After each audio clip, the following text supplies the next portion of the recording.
Hodge, I'll let you unleash on this MRO observation that you've got. Take us through the issue that caught your attention over the weekend that hasn't been spoken about much at all. Yeah, well, Kane, we spoke just before about the confusion, and they said there's no confusion. There's a lot of confusion. And we go through the Berry free kick, which was reported thrown out. We go through the Sicily one, which was holding the ball, and now it was holding the ball for him. Then he got a 3-weeker. I saw something on the weekend which caught my eye. It was Grimes against his old teammate Higgins.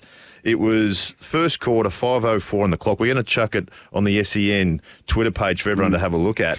But Grimes grabs Higgins, twists him round, throws him on the ground, and his head makes contact with the ground pretty forcefully. To me, it looks like it's a holding the man. Understand they didn't pay that free kick, but in all seriousness, if that was a tackle and he had the ball, he'd be getting a week or two, Grimes. Why did they just let that one pass? It actually, just rewatching it then, looks worse than some of the cases that have actually players have been made to do time. But Hodgie, no arms pin though. He just grabbed him by the collar, didn't he? So Higgins has both arms free, so I'm not sure whether you're onto something here or not. But if we're talking about the intent of driving, and look, I said this is more to throw up, and I don't expect to pay a free kick. This is two blokes wrestling on the ground. But the point I was trying to make is if they're so serious about trying to block out concussions in AFL football, why blokes who have intent who try to tackle him to the ground, Higgins doesn't have the ball and he forcefully throws him to the ground, his head hits the ground. If that was a tackle, he'd be getting suspended. So why are they chopping and changing? And that's a non-football action. This is what scratches and this is what people sit back and go, how can they pick and choose? There's one of the MCG yesterday where Cottrell, I think, stuck his head in the hole. Umpire correctly said no free kick to you because you actually put your head where it shouldn't have gone. But then I'm not sure who the Suns player was, but he dragged him down and drove his head into the dirt. Just quickly, some breaking news out of North Melbourne, just changing tack slightly. Charlie Comben has signed a 2-year contract extension, so that keeps that young key forward at the club until the end of 2025. Where's he at with his body, Sammy? Yeah, that's a good question, isn't it? It's been an injury-interrupted start to his career. Won't play again this year, I assume? No, I don't think so, but I don't know that for certain. Yeah. But, I mean, you're not re-signing him for this year, re-signing him for he's obviously a key part of the future. He shows a lot of potential, I do. I just think from a structural perspective, he can be...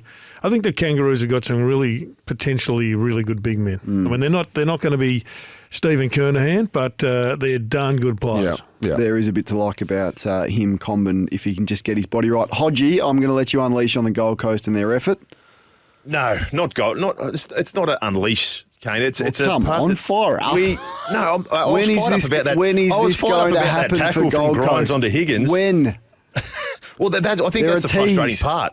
You sit back and you go, they did so well to win the 2 games up in Darwin, and they were against 2 very, very good teams. They get to 6-6, and then you've got a chance to travel again and go against a team who's struggling, and struggling big time. Carlton haven't played great football. It was a bit of a balance in the first quarter, but then that brain fade in the second quarter for Carlton to kick 6 goals from centre bounce, absolutely dominate the game, and then their last quarter they dominated as well. But it wasn't... as much, the game was pretty much done then. But you sort of sit back and go, they're the games that they need to capitalise on the form that they'd had and then go interstate and beat a big club who's struggling. And you sort of sit back and go, this is why they're not playing finals. Those games where you need them to make that development, take that step, that little bit of an advance, this is where they're falling short. And you sit back and, being a Queensland, I hear the pain up here because I hear the Gold Coast supporters that get frustrated doing it, and I'm starting to get frustrated watching because you expect so much more from them.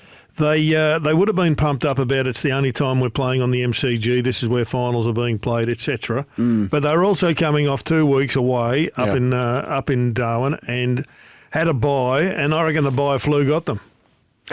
Well, the bye flu's got everyone apart from Sydney and St Kilda, I think. Yep. They both had the bye at the same time. We've got the Saints going in, though. I mean, if you go into the bye and you have a loss, you don't get as bad a virulent strain of the bye flu. You come back a lot stronger. The Sydney and St Kilda game was ugly anyway, so that was with the bye. But I know, I'm sort of sitting here going, when's that maturity? We talk about Rao, we talk about Anderson.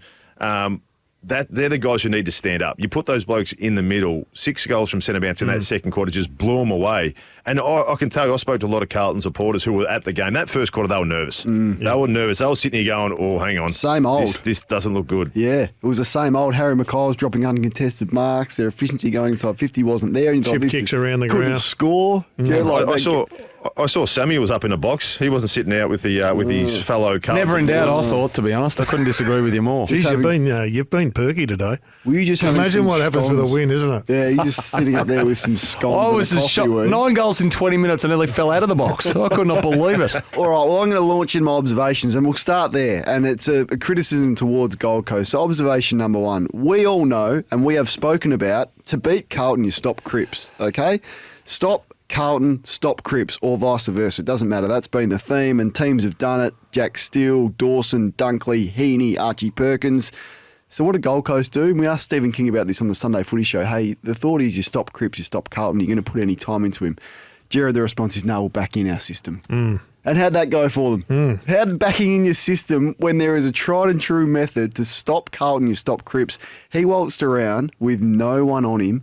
Kick 3, 11 in score involvements, and the Brownlow medalist is back. I didn't mind the performance of your other man, though, Adam Chera. He had a big game as well. He was good. That was as good a game as I've seen him play. Had a good year. And speaking of good games, observation number 2, so that's the prototype Sam Walsh game. That is what I want to see from Sam. Don't worry about the possessions in the back half of the ground. Let someone else do that. Don't worry about winning as many clearances as you've tried to in the past. Let Kennedy and Hewitt, when he's there, and Chera and Cripps do that. I want to see you explode on the outside. So he had 29, 5 clearances, which is a good number, but doesn't have to be 8 clearances. He's had 7 inside 50s, Hodgie, 506 metres gained, but the big one was 11 score involvements. I thought he was explosive, and that's the sort of footy I want to see him play.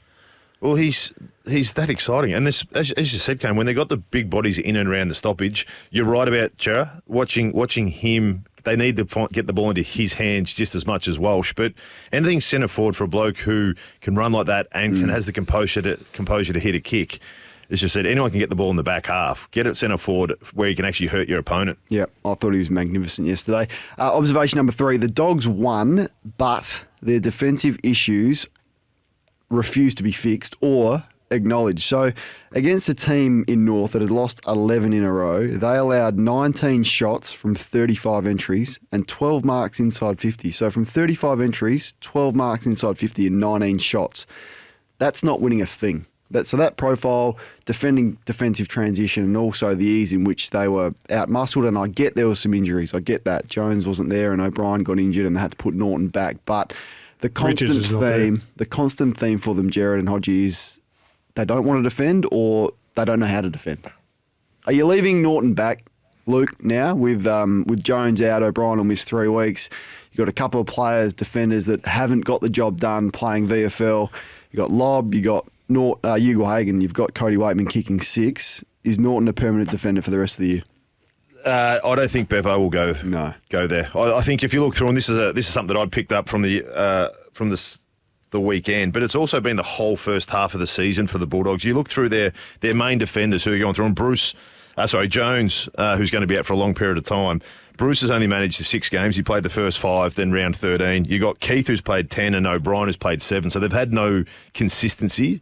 I think what he needs to do is get a bit of consistency there first before you start chopping and changing. Because I think without Norton, they won't kick a winning score anyway. Because at least he's a vocal point. He's a target for him up there. I think it's the back 6 that they've been so unsettled. And we spoke to Bevo about it 2 weeks ago when we had him on Friday night. And you could see that strain of frustration that your back 6 is almost the 6 that you want to be as stable out of your whole list, because if they're not working together, if their system falls down, that's where you get heavily scored against and cracks open, as you mentioned before, Kane. Yeah, I reckon Sam Darcy's the one that, in a couple of years' time is going to solve a lot of problems for them, but right now he's just not ready. No, and Liam Jones has been the one constant down there. Terrific. He's been the only guy who's played every game, and now he's out long term. So they have had, it's been deck chairs on the Titanic down there. So with the fracture, Gerard, you got the medical background, the fractured radius. How long is that? Normally, and how healing Well, if time? you weren't playing AFL footy, you're probably looking at 8 weeks, but they may put a lot of metal in there, a lot of screws in there, and get him back a fair bit earlier. There might be Dr. Dave might be listening. He might give us another text to give us an upgrade. We're not paying. It's on the Medicare. Bulk billing. Yeah, bulk bill us, Dr. Dave. We'll send through our Medicare. But it could be. I mean, I don't know how bad the break is, but it could be anywhere from 4 to 8 weeks. Yeah, and you can get running pretty quickly, can't you? Yeah. Hodgie, I remember you wearing an arm guard. You must have broken one at some point. Yeah, that was just a little break. It was nothing special. Okay. We had a little screw put in there. Right. Nothing How many did you like miss? this. 2. Yeah. And that's what we've had a couple of other guys screw it up and just deal with the pain if there is any, and play on a lot earlier than normal. There's a bit of difference, Kane, when you're floating across half-back, not intercept marking or spoiling the ball. It's actually okay. He's got a bit more of an important physical role. I think you've been a bit hard on yourself. I think that Luke Hodge, the 4 times, been a bit hard on himself there. Sammy, I'm going to direct this to you. Be careful what you wish for, okay? Just you be careful what you wish for. There is an acceptance at the Blues that Tom De Koning is leaving, and that is a good thing. I'm not sure that's a good thing. Who said it's a good thing? There's just an acceptance that, okay, well, we're tight with our salary cap. Yeah. We need some draft picks. He's the best asset that we've got to get some draft picks in, and he's been playing VFL, and I feel there's a level of acceptance that he's going. But he's a 200 and whatever centimetre ruckman forward who's 23 years of age, good at ground level, and he's good, and he's aggressive, and he tackles. I thought he was terrific yesterday, and I'm unashamedly his price went up yesterday. Fan of his. Yeah. So 17 hit outs, I think 10 to 12 touches, goes forward, kicks goals, contested marks. Yeah, but look, there's no resignation at Carlton or acceptance at Carlton that they want to lose him. There's no upside centre. They've got an offer to him, but that offer won't budge. We know where they sit.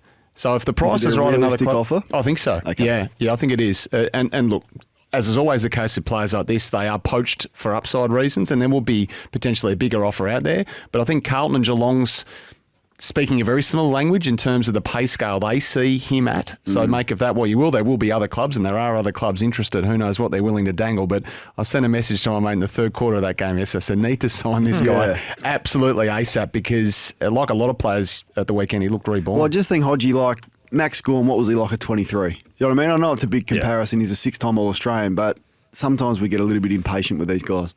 I look back to the Friday night game when they played against Melbourne, when Pitnet was out and he rucked by himself. And yes, it wasn't a pretty game from either side, but he sort of stood out to the part where you said before about his aggression. He was young up against a Grundy and a Gawn, and he actually had a bit of fight about him, which was good to see for a bloke who, as you said, 6 weeks earlier couldn't get a game, and it was almost at the stage where people were saying, well, he's just looking for another place to go. The Blues godfather spoke, though, last week. He said he wanted him played, Robert Walsh, for the rest of the year. Has to. And I think it just filtered through. Yeah, Wallsy came on. Is that to build up trade value? Or No, I think Wallsy will come over the top.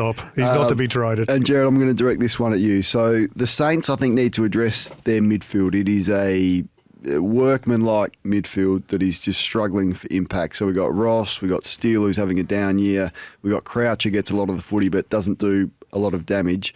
Why wouldn't they have unleashed Owens, Hoyney's man, into the midfield on Saturday night in those conditions? I'm not sure about that game. 7 touches, 2 kicks. Yeah, he had a quiet day. He's not dealing with the pressure that Hoyney's putting on him at this stage. But it's a good question. Would you start giving him some midfield minutes? I would. Yeah, why not? He's a contested player. He's hasn't been intimidated in any way, shape, or form. He's clean with his hands. So maybe he was just thinking structure, Ross, and he was hoping that he would lead to some goals at the other end of the ground, which were really difficult to get. They had their 3 shots or 4 shots. They couldn't get near it. They did enough to actually win that game, but they just made fundamental blues when they were inside forward 50. I reckon he's ready, Saints fans. 0433 90 out 11-16 to go into the midfield. We've been critical of Fremantle, and rightly so, over the weekend. I want to put the focus on the captain, Alex Pearce. I don't see him have any influence, any presence. 1 kick on the weekend, 1 mark, and I know he's not an offensive defender, but at some point you've got to impose yourself on the game as skipper Hodgie, and I've seen not a lot from Alex Pearce as skipper, and I think they would be regretting that choice. Is that too harsh? I think early. Yeah, I think it is early. You're right. His performance, I spoke to him early in the season. I went across to Perth. And he's a very good level-headed guy. He sums the game up really well. He's come off a lot of injuries, and he's starting to get a bit of consistency in his body. And there's no doubt to his expectations that he hasn't played to where he wanted to. And he was beaten pretty convincingly a number of times and gave away some silly free kicks when they came up against lob against the Bulldogs over there on the Friday night. But I think 13, 14 games into a captaincy, I feel we're a little bit harsh on him. Some people build into that pressure. Okay, well, I want to see more from Alex Pearce, the skipper at the Dockers. And lastly, after the North loss to Melbourne in round 7, I came on this segment and I said I couldn't see North Melbourne winning another game until round 18 against Hawthorn. Do I need to adjust that to round 20 against West Coast? Their next 4 for North, considering they've lost 12 in a row. Adelaide in Adelaide, Geelong in Geelong, Hawthorn at Marvel. Hodgie, who are you tipping in that one? Oh, you got to go Hawthorn. I think you have to go Hawthorn, and then the Saints at Marvel. So I know they've been impressive, but if they only come away with the season with 3 wins, that's a disaster, isn't it, for North? I don't think it matters, Gerard? to be honest. Don't think it'd be lovely to get another win, right. But gee, I like the way they're going about their footy right now. They are building a really good midfield. They've got a couple of key forwards who are 2 or 3 years away from maturation, but they look to me to be building a side that can not just finish up at 8th. They can jump, and if it means big deal, you're playing kids more and you're not going to win some games. They've got some holes in their defence right now, particularly tall players, but they've got some magnets in the right spot. All right, I thought 6 wins for the year would have been a pass mark. Does it matter to you North fans? You need to get a little bit of reward for your effort, considering you've been in winnable positions recently. That was the observations. Of course, you can have your say and join in. Hodgie, you want to speak about the Tigers and the caretaker coach who's won his last 3 in a row? Well, he's been doing a pretty good job, hasn't he? But I think you sort of look back and you look at the mindset of what Dimmer was trying to do compared to what Andrew McQualter was trying to do. Dimmer he brought in Hopper, Taranto, your man Kane, Taranto into the team to try and rejuvenate, put Cochin forward, put Dusty forward, and try and continue the success that they have. As soon as McQualter came in, Koch has been playing 90% midfield, and he was good. He looked really good on the weekend, freshened up, going back in the midfield. He's clearly a better player than a lot of the other guys in and around the Richmond midfield. But it's the mindset that's different, and that's why I think people, when they start going, well, hang on, he's getting response from the players. Let's sign him, or he's now favourite to get the job for next year. I think you need to take a breath and think he's coaching now to try and get a bit of spirit back in and around Richmond, and that's by putting the older guys back in and around the ball, where Hardwick, Dimmer was more about the future of the football club. So I think we need to take a little bit of a breath and just sort of say, let's take it easy about appointing him as coach for next year. Well, now that you've taken half a breath, we'll give you half a breath. Would you acknowledge that no other untried coach would beat him? Yeah, but you have to go through the process and go, because a lot of times a lot of people get caught into, you look at what happened at the Blues. When Bolton got, Sam, you'll have to help me out, who took over from Bolton? Teague, was it? Teague, yeah. Teague. Yep. He came in and we played Teague that first week. Carlton that first week when Teague took, and they were a different team. They played with energy, they played with flow, they played with a bit of spirit because there was no expectation, didn't have to defend. And then they come back and start coaching their normal way the next year. I just think, take a breath, because a lot of people are calling, well, hang on, they're responding to this new coach. Let's just see how he goes for the end of the year, because as soon as he gets to the end of the season, he's going to take orders from the board about what way they want to go. Are they going to rebuild, which means Koch isn't going back into the midfield? Is Koch going to be there?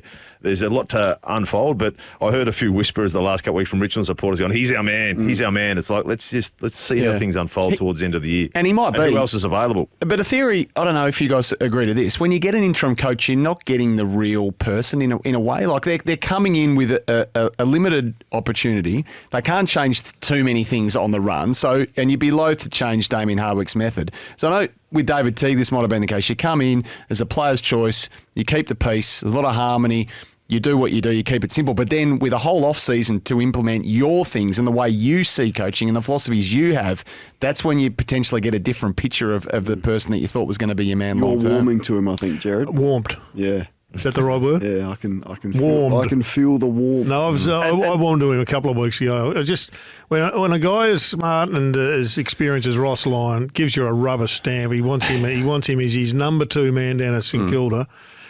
And he's been saying that for a fair period of time. And he stays. He gets an examination in the chair.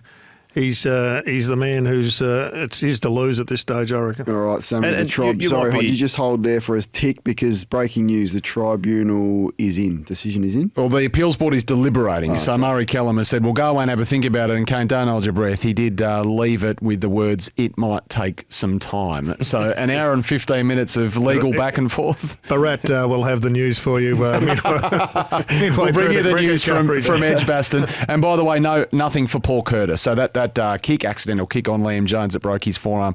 No case to answer for the North Melbourne forward. All right, Hodgie, you want to put a little bit of responsibility on a couple of Geelong midfielders now with the opportunity that they've got? Yeah, I thought with Danger, and we all saw the injury or know about the injury of Danger driving back from Adelaide, but they went after a couple of young guys, Bose and Braun, and this is a perfect opportunity. So if you're looking as a Geelong supporter, you're sitting here going, well, disappointing, are we going to fall back to the form that we're in before Danger? This could be a blessing moving forward if these two young guys can get some match time through the middle and get a bit of confidence to build their confidence to bring Geelong's midfield back up to the expectations that we've seen it over a number of years that was led by Selwood. So a lot of people sit back and go, well, Danger's out, how bad's that? But if you look at the glass half full, Duncan's back in as well that can help teach those two fellas. It could be a positive rather than the doom and gloom of Danger being out for a while. Yeah, all right. I don't disagree with that. Their midfield was an issue, wasn't it, on Thursday? The amount of times Port Adelaide streamed out of the centre bounce. Well, they were so good up until half time, just before half time, and then after that it just fell right away. They are in the market, though, for a couple of midfielders from other clubs, namely Essendon, aren't they? And I think they need a ruckman as well. But you did send a group text, Gerard, at quarter time, and you said it is not over. Yep. And I had my head down. I was like, this is done. They've come with a plan. They've worked Port Adelaide out. And I got the text from the great Gerard Healy. He said, this is not over. Gave me a bit of a spring in my step. And why did you send that text? Yeah, well, what did you see? What did you see that the rest of us didn't Well, I see? just got a lot of respect for the way Port Adelaide are going about it. And they've got a powerful midfield. And everything was going right for Geelong at that stage. And I just expected that there'd be a Port Adelaide response.